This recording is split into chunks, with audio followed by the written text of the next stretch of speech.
Kenji can barely stand. He uses the boulder next to him to provide some support. He closes his eyes and takes a few deep breaths, trying to ignore the pain. Don't mess up. Focus on what you practiced. They're counting on you. We've been in this battle for what feels like ages, but I can't show weakness now, not with the others around.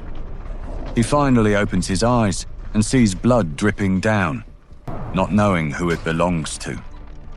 Kenji lifts his head at the wall before him. Everywhere he looks, blood flows over the ground, like a river of death. Bodies of his allies and enemies lie everywhere. A giant head crashes down next to Kenji, soon evaporating into fog and filling his lungs. Kenji peeks around the boulder and sees Jin and Chen. Kenji is amazed as he watches the two, both with physiques that look like they were cut out of a comic book, while Chen's blonde hair whips through the air. The two stay absolutely calm as they continue to fight against an army of Tenidraks, nightmarish monsters of several species, all with blood-red eyes, dark purple mist that flows from their bodies, imbued with dark magic.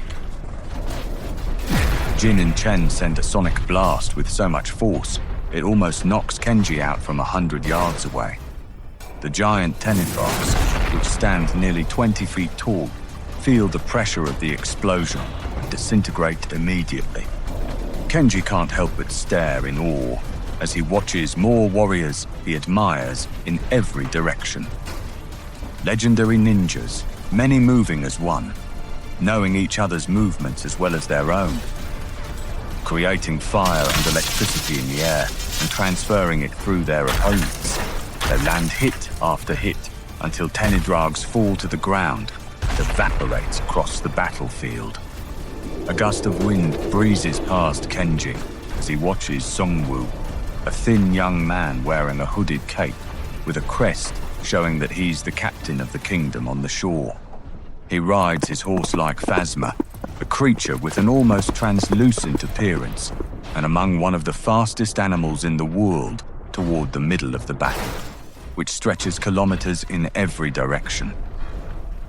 With his target in sight, Sungwoo vaults off the Phasma toward a group of Tenidrags. Moving like a ballet dancer, he glides through the air with such grace as he spins and strikes them all down with a barrage of precise slashes. He swiftly lands back on the Phasma without the Phasma even losing a step. The Tenidrags fall behind him. A cloud of Tenidrags floats in the sky as a bright green light surrounds a beautiful young woman with long white hair. One of the generals from the kingdom in the sky, and one of the most powerful sorcerers in the land. Lee concentrates her energy. She gathers and traps them in rings of energy. The Tenidrags struggle as they're trapped like fish in a net, desperately trying to escape. Lee glares at the Tenidrags with disgust and clenches her fist, crushing them into a fine dust. More of the Dark King's men approach from across the battlefield. When a monstrous roar fills the air, a tall, muscular brute, nearly the size of a truck, sprints and bulldozes through the avalanche of enemies. He punches and moves his fists with such ferocity that the whole battlefield shakes. The impact of Yama's haymakers crunches and cracks anything in his path, turning his enemies into nothing more than liquid. Yama lets out another roar as he raises his blood-soaked fists. As the army from the abyss starts to thin, hundreds more flood the gates of the Dark Castle, entering the battle. But before they engage in offense, Hiro and Wataru bolt in front while charging up an attack. They both extend each arm, forming a fist. Then in a flash, each of them shoots a long beam of orange light straight through 10 monsters' heads. More line up as they flow out of the castle, before meeting the same fate as the ones previous. Meanwhile, as Wataru continues to shoot beams of energy, an arrow hits the ground inches from his foot. Arrows fall from the sky as archers from the top of the tower launch arrow after arrow, killing many down below. A gust of wind throws Kenji off balance as Sora and Junichi glide through the air and to the top of the tall black tower with such fluidity that it's almost hypnotizing. The two former members of the Elfthenios kingdom dodge attack after attack as the archers launch countless more arrows, nearly piercing Sora's ruby hair. They both create a windstorm with their gigantic swords, sending the arrows back and through the archers, while the archers fall to their deaths. The two heroes ride the falling bodies, using them to slide down the tower like snowboards down a mountain, back to the battle. A giant approaches the tower, winding up to slam his fists into Junichi and Sora. Then Yong, the youngest of the group, climbs the giant and slams both fists through the giant's skull, sending its head into the monster's own shoulders. As the giant tumbles and falls, it slams onto a cloud of tenedrogs below, turning all of them into a dark mist. Then there's Kenji and Ito, side by side, hoping not to mess up and somehow survive this in one piece. Kenji continues to swing his swords, fueling the blades with thunder, crackling the air with each swing, shocking and frying all his enemies.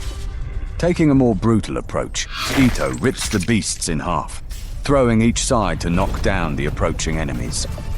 Finally, the battle is at its edge. Their leader is ready for the final strike of this blood-soaked war.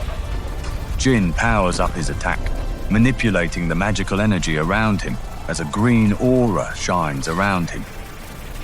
The Dark King Kalamor stares at his kingdom as his castle crumbles before him. Jin declares to the Dark King, "You have caused enough chaos. This ends now." Kalamor turns to face them with such hate in his eyes, unable to accept defeat. He pulls out a shadowy gem and uses its remaining energy to perform a spell that will doom them all. A purple aura surrounds him as he stares at them with those menacing eyes. Jin shakes with the energy that flows within, almost too much for his body to handle. Everyone looks on, wanting to help him, but this responsibility must fall on only one. Jin points his wand and recites the spell to finally end the reign of the Dark King. At that moment, a blissful call comes when the director yells, "Cut!"